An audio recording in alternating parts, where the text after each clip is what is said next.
74 वर्ष इस देश को आजाद हो गए, 73-74 वर्ष। बहता हुआ पानी का सपना दिखाते दिखाते कांग्रेस की सरकार अपन को यहाँ तक ले आई। और अब जो कानून बना, कानून 3 बने, 3 कानून किसानों के हित में पास हुए हैं। और हमारे किसान संघ के अध्यक्ष भाई ने तीनों कानूनों के बारे में संक्षेप में थोड़ी थोड़ी बातें आपके बीच में रख दी, कुछ बातें विस्तार से भी रखी है। मैं आपको ये कहना चाहती हूँ कि जब ये कानून बना उस समय कानून की समीक्षा होती है। पार्लियामेंट में जब कोई कानून आता है और बहस होती है, पास होता है, उससे पहले कानून पर एक समीक्षा बैठक होती है जो 3 दिन पहले होती है। उस समीक्षा बैठक में आपकी सांसद का भी नंबर था। और मैं आपको ये बताना चाहती हूँ कि पूरे भारत के किसान संगठन, पूरे भारत के किसान संगठन, पूरे भारत के किसानों के मंत्री, पूरे भारत के किसानों के साइंस वैज्ञानिक, ये सब उसमें सम्मिलित हुए। 2006 इसमें स्वामीनाथन कमेटी की रिपोर्ट आई। स्वामीनाथन कमेटी बनी थी, जो कमेटी 13-14 वर्ष में जिसने रिपोर्ट दे दी। अटल जी के टाइम बनी और अटल जी के टाइम जब सरकार चली गई तो स्वामीनाथन कमेटी अपना काम धीरे धीरे करती रही। लेकिन 2006 में जब इन्होंने कानून बनाकर और कमेटी की रिपोर्ट बनाकर सरकार के सामने रखी तो सरकार में मनमोहन सिंह जी कांग्रेस के प्रधानमंत्री थे। अब मनमोहन सिंह जी कहो चाहे मोनी बाबा कहो, क्योंकि वो एक उनकी अध्यक्ष के इशारे पर बोलते थे। मैं आपको ये निवेदन करूं, उस कमेटी की रिपोर्ट को इन्होंने ठंडे बस्ते में बांध के पटक दी।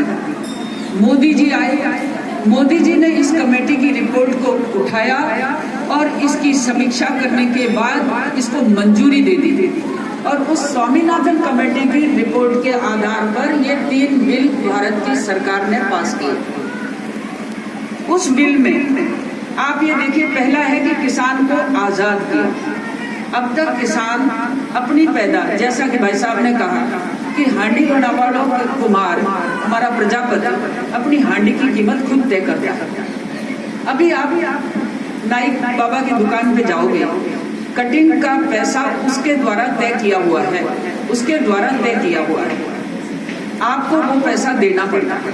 ठीक उसी प्रकार स्वामीनाथन कमेटी ने ये रिपोर्ट दी कि किसान अपनी पैदावार का भाव खुद तय करे। अब खुद कैसे तय करेगा? अकेला तो कुछ कर नहीं सकता। इसके लिए एफपीओ, जो इन्होंने बताया, फार्मर प्रोड्यूसर ऑर्गेनाइजेशन, किसान संघ बनाने का, जिसको किसान संघ के नाम से ये जानेंगे, वो 300 से लेकर वाले या 30,000 तक के किसान उसमें संगठित हो करके काम करते हैं। दक्षिणी भारत का, जिसमें गुजरात और महाराष्ट्र, ये दोनों प्रदेश ऐसे हैं कि इन दोनों ने एफपीओ बना लिया। दक्षिण भारत में सबने बना लिया। उनके लौंग पैदा होती है ना केरल में, लौंग, उस लौंग का भाव वो खुद तय करते हैं और उसके हिसाब से वो मार्केट में देते हैं। लेकिन अपना बाजरा, अपना गेहूं, अपनी सरसों, अपना मोठ, अपने साग सब्जियां, इनका भाव कौन तय करता है? बाजरा तुम्हारे पैदा हो गया, मंडी में ले जा रहा, आपने 2 बोरी 4 बोरी 10 बोरी पटक दी, वो आड़तिया बोली लगाते लगाते आएंगे और उसके बाद नंबर 1 2 3 इतना, 1 2 3 इतना बोलते हैं। आप टुकर टुकर किसान बैठा बैठा झांकता, उसको 1100 रुपए 1200 रुपए में उसने बोली छोड़ दी, आपको वो बेचना पड़ेगा, वो देना पड़ेगा। इस पर आपको मुक्ति दी है कि आपका पैदावार की कीमत 1200 ही क्यों?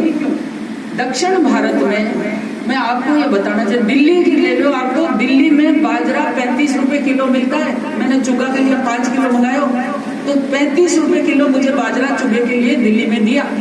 तो आप भी दिल्ली ले जाकर या आप भी वहां ले जाकर बेच सकते हो। दक्षिण भारत में गेहूं पैदा नहीं होता, वहाँ गेहूं 150 रुपए किलो, और यदि गेहूं का आटा खरीदेंगे तो 250 रुपए किलो गेहूं का आटा मिलता है।